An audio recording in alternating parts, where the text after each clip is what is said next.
Hello and welcome back to Therapist Voices at ReachLink. My name is Jessica Hurwitz. I oversee our network of amazing providers. Today, I am joined by not one, but two guests. We have Natasha D'Arcangelo and Celeste. Yes. Hello. The amazing guest of today. What kind of canine do we have here, Natasha? He is a 7-year-old Maltese poodle, and believe it or not, she is full grown, and she's a certified therapy dog. So she's got her own her own certificate to practice. She does. Certified therapy dog that we've completed all of our hours of training. And I always say she's a better therapist than I ever will be, and I You know have to that. always give it to the assistant. Yes, I know that. I own it. I am not ashamed in the slightest. She is an absolute doll. How long has she been with you in her practice? So she and I, believe it or not, we did our training in 2020. We started in January of 2020, and it took us longer than it normally takes. It took us about 9 months to complete the course because with so many things shut down with COVID, we couldn't get in all of our hours. But we graduated in September of 2020. So she has been a therapy dog since then. We don't do as much in-person stuff now that Mhm. I am fully virtual, but she still does come with me when we go to do because I do speaking engagements, I do trainings for organizations, for clinicians. And so if it's somewhere in the greater Orlando area, I will offer to have her come with me. Perfect. And she and I are going to be in Gainesville in just a few weeks doing a training for a group of crisis counselors in Alachua County. Yeah. That's amazing. I am about 3 hours south of you. So if you ever want to make an appearance in my home office, we'll do a follow-up podcast of an in-person with Celeste. There we go. Well, maybe we can even ease into our conversation with what you just mentioned about that training. Mhm. That really shows. I mean, I've been all over your website. I've been checking you out. I know you've got a lot of trauma background in your Yes. career. I mean, Yes. and you're a certified compassion fatigue professional, which I Yes. really want to ask you about. So take all of that I just threw at you. Tell me what you're open to telling us, and we want to hear all of it. As Julie Andrews would say, let's start at the very beginning. All of this came about as a result of the pandemic, believe it or not. So back in March, April of 2020, I was watching everything go down and thinking to myself, we are going to end up with a generation of nurses struggling with PTSD in an already broken healthcare system. And that's not good. And so I wanted to help, but didn't know how. Ended up partnering with a dean of nursing at a school down in St. Pete. And she gave me the platform to do support groups, free support groups for nurses on Saturday mornings. And it felt good, but it didn't feel like I was doing enough. And so I was like, well, obviously I need more training. So I sought out additional training specifically on compassion fatigue and ended up finding Dr. Eric Gentry's work and research. And he is an amazing, amazing therapist and has been researching compassion fatigue for over 25 years. So I did my initial certification with him. I ended up doing a 9-month cohort with him where I learned all of his research, and that gave me the ability to be able to present his findings because his whole goal is to get his message out at a wider level, and he knew the most effective way to do that was to train other people in Well, order let's to. tag him in this podcast while we're Yep, at it. for sure.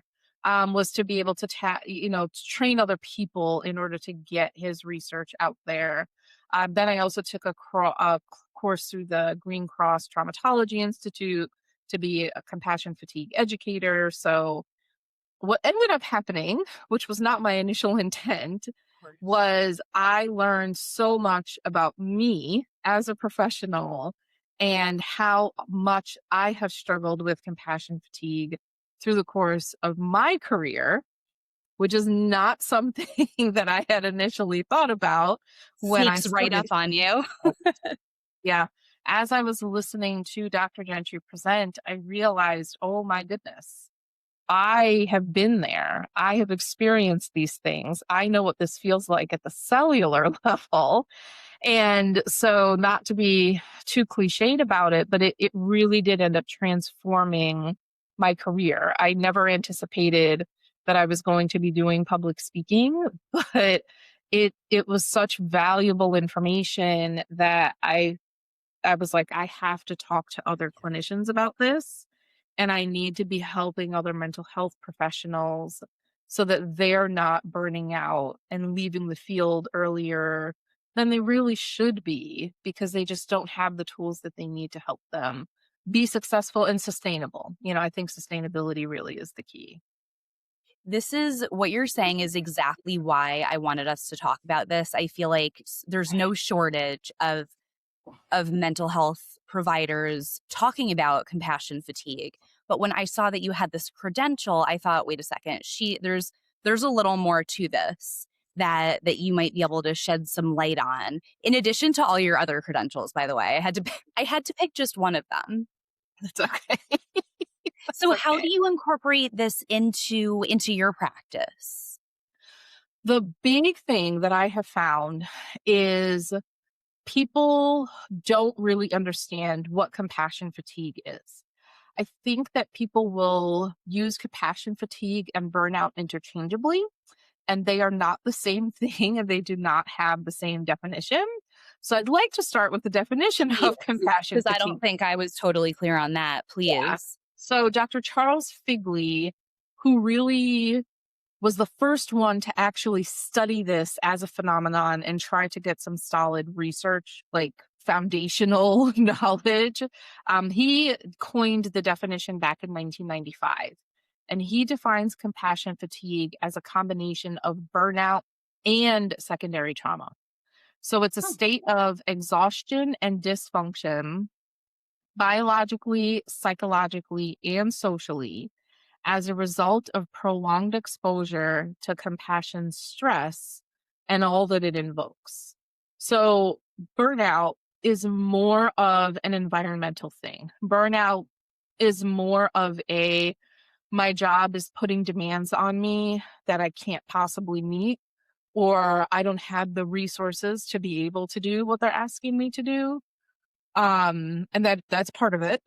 That's half of the equation.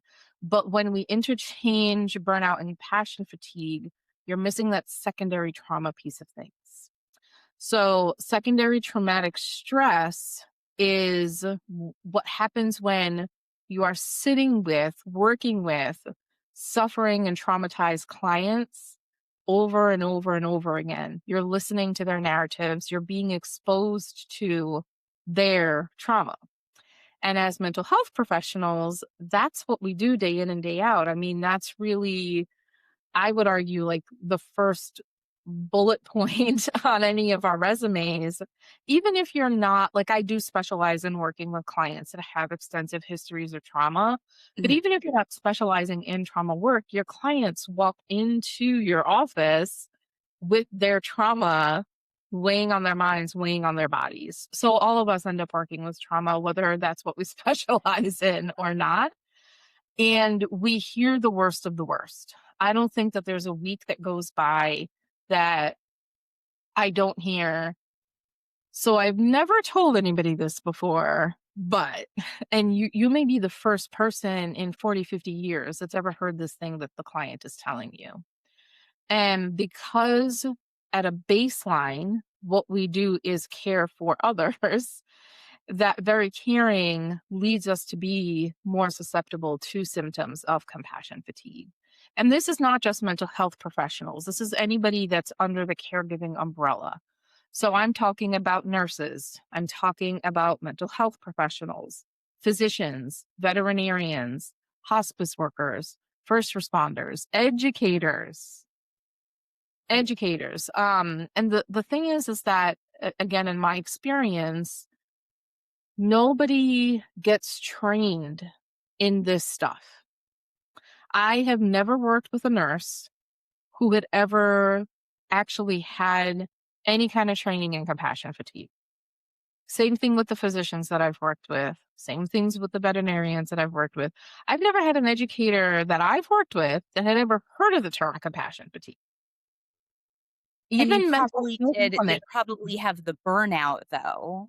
Yeah, So they know about all that and are probably thinking what I was thinking of, it's sort of the same thing, but it's not. yeah, exactly. Even the mental health clinicians, because I've presented to groups as big as 300, they have heard of compassion fatigue, but don't really have an understanding of the definitions or the symptomology, and definitely not an understanding of how to get to a more resolved place with things. Oftentimes, what I'll hear is, and this is one of my pet peeves, they will hear messaging like, well, clinician self care and clinician self care and clinicians need to do self care. And yes, we do need to do self-care. I'm not arguing with that, but you cannot self-care your way out of compassion fatigue. What you're talking about is a system-wide impact on your nervous system. And so if you're not, sorry, my cat just came in. Bring If your cat up here, she's please. she's looking out the window, she'll come and make herself seen here on screen in a Just make moment. sure she comes up on your shoulder. Amazing. I'm actually pretty sure that's my cat, by the way. Don't see mine um, and that's cool. So there you go. You got the therapy cat and the therapy This dog. Don't makes you growl at so your kitty cat. relatable though, Natasha. Like truly. It Don't makes you a growl. real person. Love it. Love it. All of Don't it. growl at your kitty cat. Don't do that's not nice. That's not nice. There you go. Relax. So you let's say that you had the disposable income and you could go get a massage every day, right? If you're not tackling things at a neuroscience level, if you're not working with your own nervous system, it doesn't matter how many massages you go to get. It doesn't matter if you meditate for an hour a day. It doesn't matter if you're going for a walk every day, right? You need to be tackling things from the nervous system level. So I think that's what's missing in most conversations when we talk about compassion fatigue. And quite frankly, I think sometimes it falls into the category of victim blaming. It's like, oh, you're a therapist that's tired. Well, have you thought about going for a walk every day? And it's like, No. Had not even thought first about of that. What a all, great idea. write all of my notes. I don't have time to be going for walks, you know? So it's not really tackling where the problem lays. And I presented to the Therapist Resource Network is a fantastic organization. They're a nonprofit based out of North Carolina. But what they do is they support clinicians that are going through a hard time and might need financial assistance. So if they have lived through a natural disaster, if they are undergoing cancer treatment, for example, and are just really struggling to help make ends meet. The Therapist Resource Network this year is doing a free workshop for clinicians every month. And I'm happy to provide you the information on that. We're gonna let's link this at the end. Love Yeah. it. Awesome. So I did a presentation for them a few weeks ago, and one of the clinicians that was in that presentation was talking about how, the other big contributing factor is we really are living through unprecedented times that they did not prepare us for in grad school. There's a lot going on. Things feel very heavy right now. And when you're a clinician, you sit at the intersection of being a human, watching these things happen and being horrified by what's going on. And I think that as mental health professionals, we tend to feel things more deeply. I like caring is what we do. Empathy is what we do. Right. And so we have that ourselves as humans. Like here in Central Florida, there have been ice spottings, and I look the way that I do, and I am worried about my own safety. And I hold that as a fear for myself as a human. Like, how do I explain to my toddler why I disappeared and didn't pick her up from school? And at the same time, I have clients coming to session that are very, very worried about their loved ones. and we're making safety plans for what happens if they get detained, right? So it's almost like you're holding the weight of the double impact. And we didn't get training on that in grad school. Like none of us learned about how to do those things. We learned about how to do group therapy, and we learned about different approaches, and we learned about assessments. We didn't learn about doing all of this. And so in a way, we're also breaking new ground. So it's hard to be a clinician right now, which is why it's really, really important that we are taking care of ourselves and doing more than just taking the occasional bubble bath. Like that's not going to dig you out of the pit of compassion fatigue. The lavender isn't going to do it. It's not going to cut it. The essential oils are not going to cut it. Sorry, friends. Sorry. So one of the things that I like to do education on is helping people understand what some of the symptoms are of compassion fatigue. Symptoms fall into 5 major categories, is how Dr. Gentry breaks them down. So there's physical symptoms, so like being tired, having impacts on your sleep. There's psychological, so feeling numb. Hello. Now you're in front of my computer and I can't see anything. Having difficulty making decisions. Maybe you're having nightmares about work. Emotional symptoms, so you might be feeling irritable. You might be feeling overwhelmed. Spiritual is another category, so finding it difficult to trust. Maybe you're avoiding your friends and family. And then professionally, you might be having decreased productivity. You might feel like quitting your job. Maybe there's things about the stories that your clients are telling you that are popping up in your brain when you're just trying to unwind at the end of the day. And so that's something that we don't talk about as clinicians is there are negative aspects, there are negative impacts to the work that we do. But I think that we oftentimes just isolate. I think we feel ashamed and we are scared to admit to our peers that this is what's going on with us. I do also think that because there is so much telehealth work going on, as a field, we have become more isolated.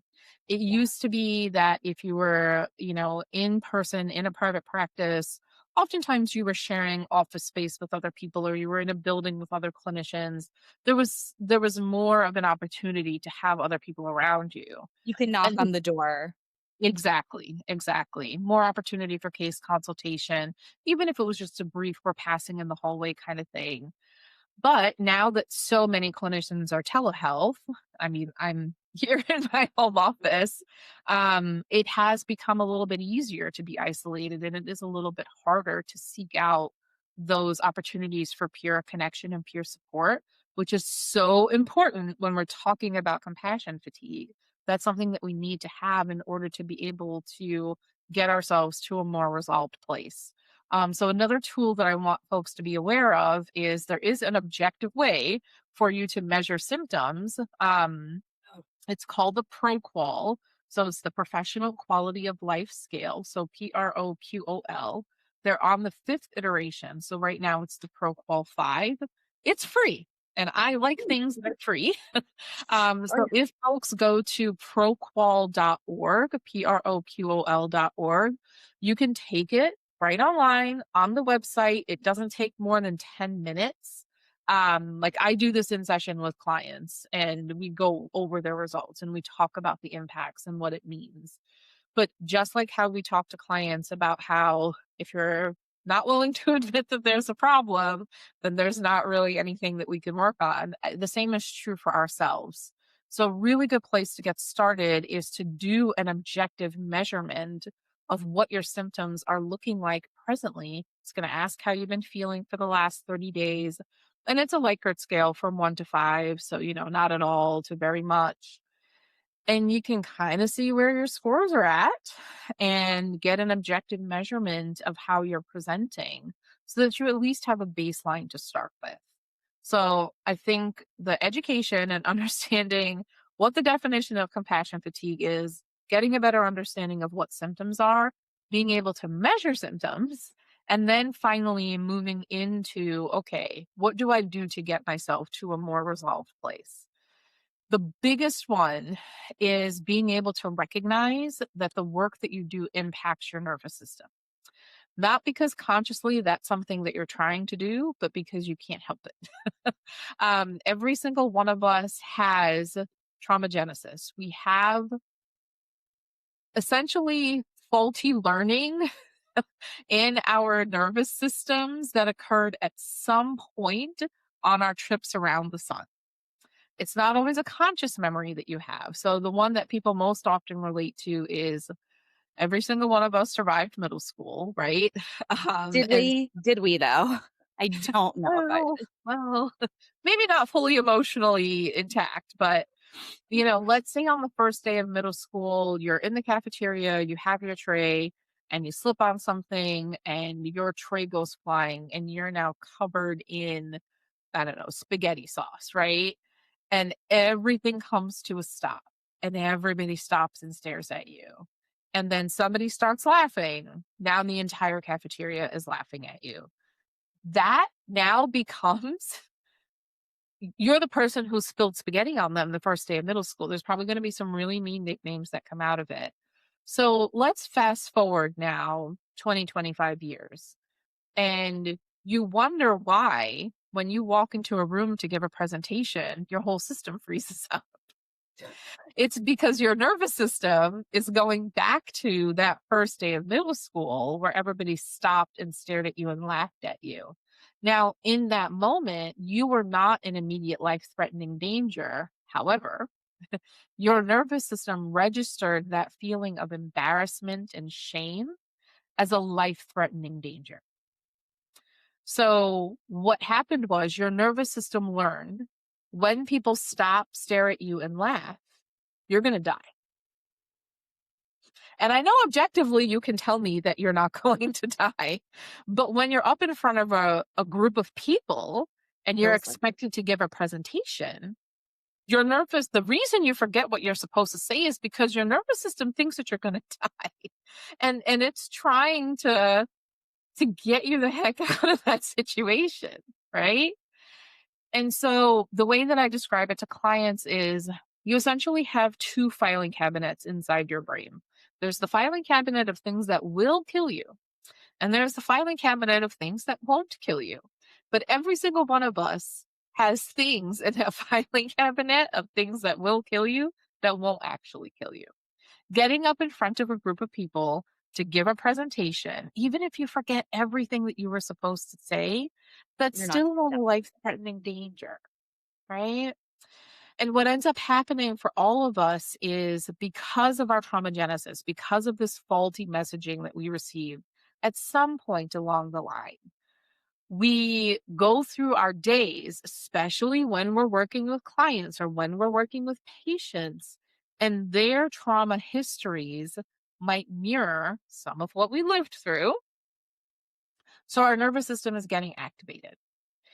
And until you learn how to regulate your own nervous system and acknowledge the fact that the clients that you work with are activating your nervous system, you're going to continue to essentially re-traumatize yourself in every session that you have with a client, in every patient that you encounter in an emergency room, in every, child that you have in your class that is not making progress that the state says that they're supposed to be making, right? And those examples could go on and on.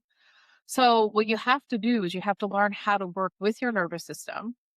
Recognize that even if a client is recounting a traumatic story to you from their childhood that is like identical to something that you lived through, you are not in that moment in active life threatening danger.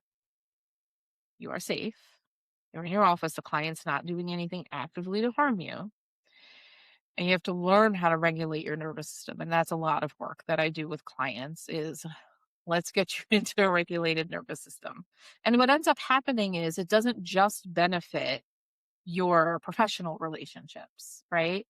If you're in a regulated nervous system with a client and you're listening to, we hear the worst stories.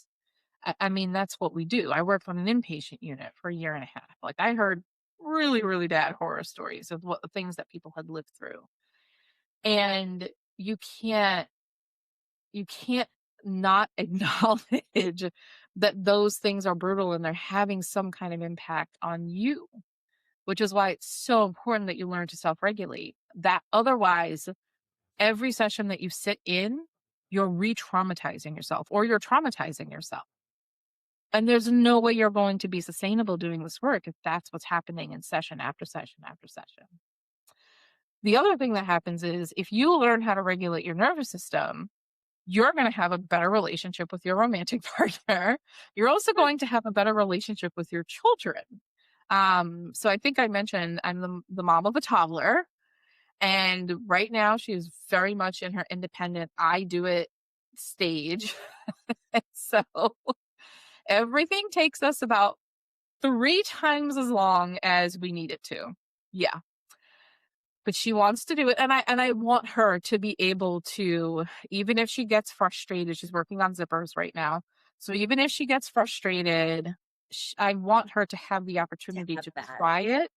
And even if she gets, frustrated or she fails at it, she's attempted it, right? You're not taking the opportunity away from her. Right. But sometimes we have to be someplace at a certain time. And so, and I swear those days are the days that she moves about as quickly as molasses in the middle of a blizzard. So what I have learned to do is I have to regulate my nervous system. Time is not a concept to her. That's not a her problem. That's a me problem. She doesn't care that we have to be at whatever place it is at 9:00. She doesn't know what 9:00 means, right? It is my responsibility as her parent to make sure that I'm getting up in time and getting her up in enough time to get her dressed and brush her teeth and do the whole thing. And I have to stay in a regulated nervous system because if I start doing, come on, we have to go, move faster, move faster, move faster. That's my anxiety is now becoming her anxiety. And I'm not making her move faster. I'm making her anxious and probably putting her into fight or flight mode. And we're not going to get anywhere, you know? Instead, it's that I appreciate that you're trying to do this for yourself. We have to get in the car right now. I also try to use timers with her. So she has a visual to see how much time she has left. So you can try it again tomorrow, but for today, mama needs to do it for you because we have to get in the car. We have to be at the doctor's or whatever it is. But if I approach her in a nervous system that's on fire, her nervous system is now picking up on my anxiety and it's not making the situation any better. Right. The same thing is true for when we get into conflict with our romantic partners. That's going to happen. But if you take a look at it objectively, and the conversation I always have with clients, because it's like the stupidest hypothetical.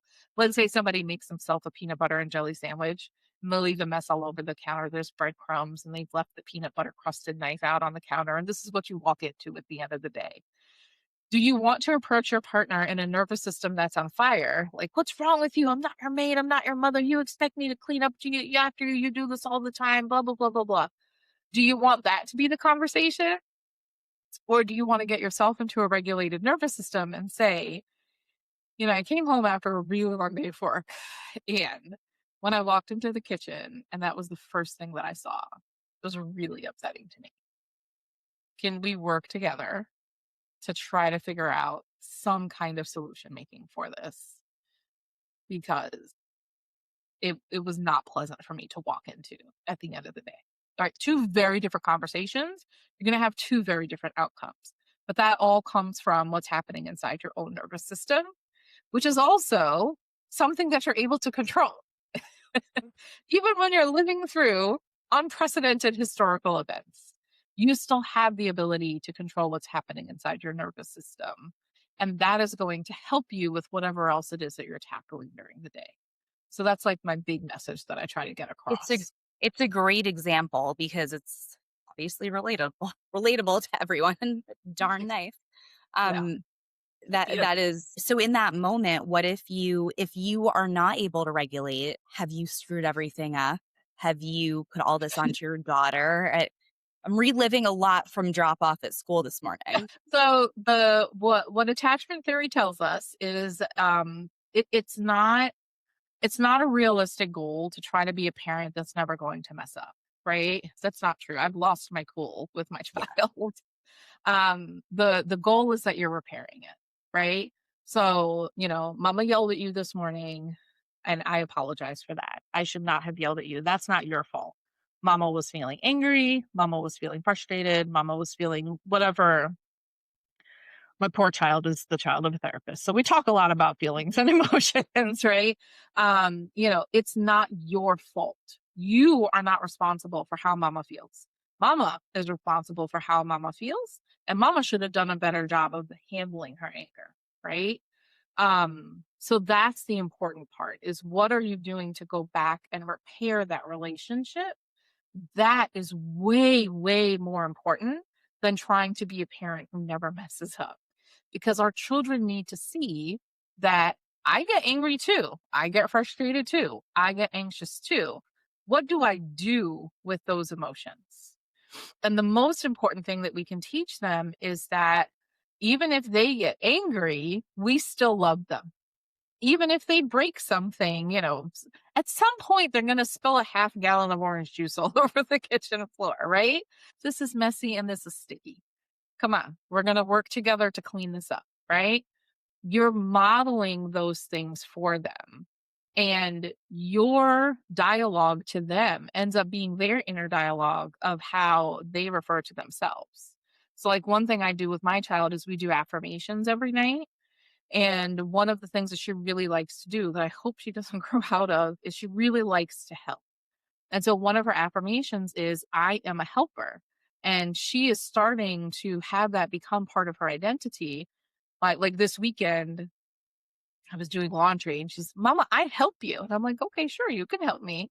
So she's like looking for opportunities to be able to help, right? They are sponges. They are watching everything that you do. And you may not think that they're listening to you. They're listening to you. Even if they're 13, they're listening to you. And so the things that we model for them and the way that we speak to them ends up becoming the way that they speak to themselves. And I would much rather have her inner dialogue be that I'm a helper because she helped to clean up something that she broke or something that she spilled, rather than she's a bad kid because she spilled something. I'm an adult. I'm clumsy. I spill things all the time. Right. And so I don't want her to feel like she's now a bad person because she spilled something. That's just not accurate. At the beginning, when you said, there's this large difference, I was thinking, how big can it be? But truly, that's, I think, where a lot of people's education on compassion fatigue ends. And Yes. it's not, well, okay, so what do I do? Did I Yeah. screw my kid up? How Yeah. much did this impact? Oh, it's not too late. I can Yeah, fix absolutely. this. Absolutely. And again, the older your child is, the more you're able to have those conversations. Listen, I'm not proud of how I handled that. I really messed that up. And I'm sorry. I'm sorry I spoke to you that way. That you did not earn that. You did not deserve that. That was my stuff. I had a really bad day at work. That's not your fault. And I'm going to try my best to not do that again. Right? That's a much more valuable conversation. And the thing is that if you have those open, honest conversations, like, as a clinician, I've worked with parents over the years, trying to get a better relationship with their kids. But you want to be the person that they come to when things are hard. And you can't be that person if you're constantly in a dysregulated nervous system. Children will take on responsibility for things that are not their responsibility. Divorce is a good example, especially when there's a contentious divorce. Children will oftentimes think, and it doesn't have to make sense, right? It can be, I was upset that I didn't get the scooter for Christmas, and that's why mom and dad are getting divorced. Come on. So it doesn't have to make sense, but you want to be the person that they come to when things like that are happening. And that starts in those conversations that we have with them when they're 5 and the ice cream store ran out of their favorite flavor. Are you going to tell them to shut up and stop crying because it's not that big of a deal? Or are you going to crouch down, get down to their level and say, I'm really sorry. I did not know that the ice cream store was going to be out of your favorite flavor. I would be really sad if they were out of my favorite flavor too. Here's what I can offer you. We can try again tomorrow, or do you want to get a different flavor since we're here at the ice cream store right now? And that seems like such a little like nonsense situation, but what they're learning in that moment is how they feel is important to you. It doesn't have to be big to you or important to you. They just need to see that you see them and hear them and care about the stuff that's important to them. How many times have you heard Mama watch? It's my child this morning. Mama watch, because she has on a skirt. And so she was doing the twirling thing. This jump is going to be different than that one I just did. Trust me. Exactly.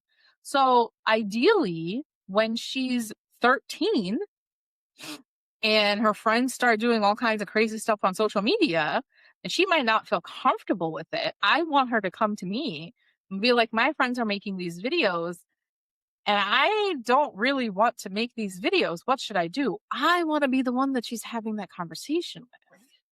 But it starts when they're 4 or 5 in the ice cream shop and they've run out of their favorite flavor, right? But as parents, we have to do the work of being in a regulated nervous system so that we can be that safe place for them to come back to. Yeah. The other thing is so Dr. Gentry has, first of all, he's got videos available on YouTube. They're free, but I highly recommend people, like, he's not a gatekeeper. So I love that. that folks look up his stuff, but he has like a it's like a 5-pronged immunity against compassion fatigue. And we've talked about several of the points. So the first one is being able to regulate your nervous system, recognizing the difference between, is it a real threat or is it a perceived threat, right? That's one of those things. Another one of those things is the stuff that we talk to clients about all the time. Like, we tell clients they need to eat well. We tell clients they need to sleep well. We tell clients that they need to exercise. Those are things that we need to do as clinicians too, in order to take care of ourselves. The other one is connection, right? If this message is resonating with you, if you're thinking, ooh, am I maybe struggling with compassion fatigue? Talk to a colleague who's somebody that you know and trust that does this work, because nobody is going to get it like somebody else that does the work that you do, and say, I listened to this thing on compassion fatigue and here are my takeaways.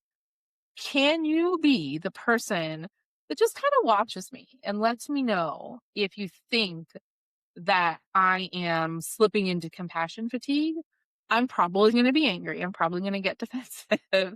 But it is really important that you call me out. And what I promise to do for you is, if I notice things going on with you, I'll call them out in you, right?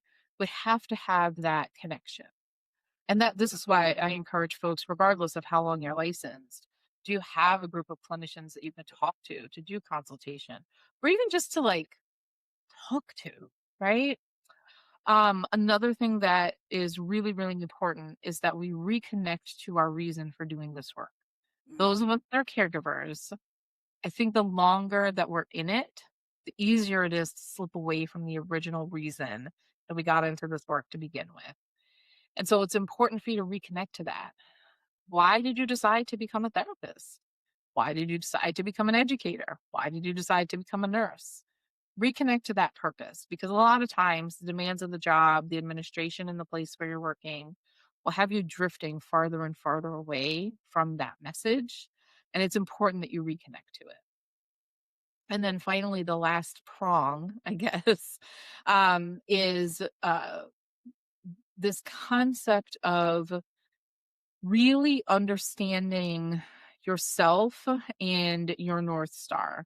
So Dr. Gentry defines that as, or the term that he uses for it is perceptual maturation, which is, he has a mission statement exercise. And this is part of what I did when I was in the cohort with him, where you write down, and you have to do it on pen and paper, and you identify your core values. You write your own mission statement.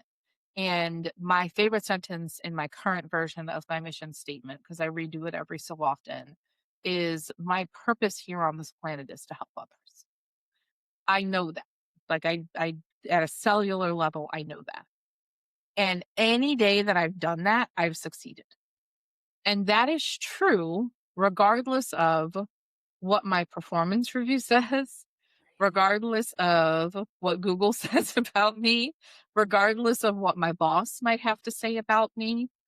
Now, I have the most amazing boss I've ever had, so she wouldn't say that about me. But, um, you know, I know that I helped somebody today. And because I've helped somebody today, I have succeeded. I am now measuring my own success because I know what my core values are.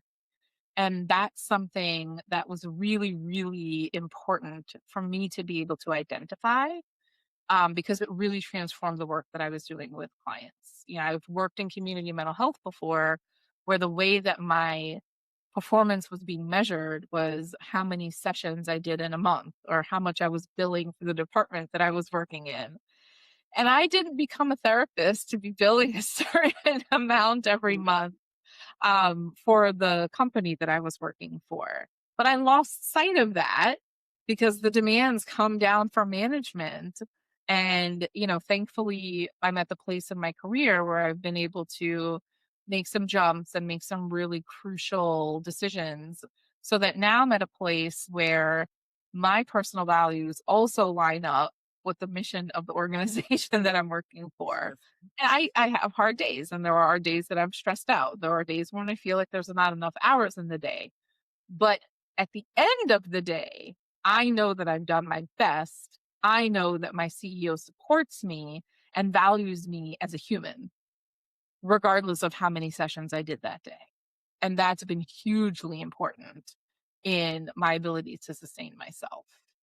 How often would you recommend that, for example, a therapist revisits? I know you said you revisit that every so often. I know it's probably not going to look the same for everybody. How often would you recommend? So the mission statement exercise itself, I try to do about once a year. Hmm. And then Yeah. the core. And yeah, the core values is all wrapped up in that too. It's like Mhm. one big document that Dr. Gentry has. And it just really there's something super impactful about seeing it written down on paper and just having it as a reference point as like, here's who I am and here's why I do this work. And some of the education that I do with clients is the external versus the internal locus of control. Oftentimes we're seeking some sort of external validation. We're waiting for the hospital administrator to realize how hard we work. We're waiting for the supervisor of the department to recognize how much overtime we've put in. But then we're constantly chasing somebody else's approval and we're losing sight of all the good work that we're doing in the meantime, right? And it just feels like you're on this hamster wheel that you can never get off of. So instead, you want to shift to where you're doing it for yourself because of your own core values.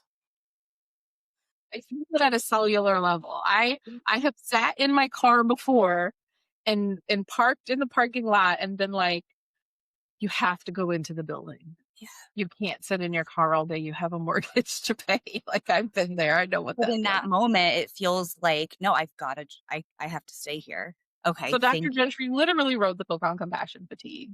Wow. Now, this one obviously is not a free resource, but Mhm. he does have a lot of stuff available for free, which I really respect. And we thank you, Dr. Gentry, Natasha, obviously, but truly for bringing his work to us and what you've learned. I'm going to make sure I link all of this. I would also love to link your contact info if that's okay. I know I'll be reaching I'll be reaching out to you. Thank you so much for being here. I'm so happy to be here. You've opened it all up, and we got to meet your family. So next time we've got the 5-year-old's got to make the appearance.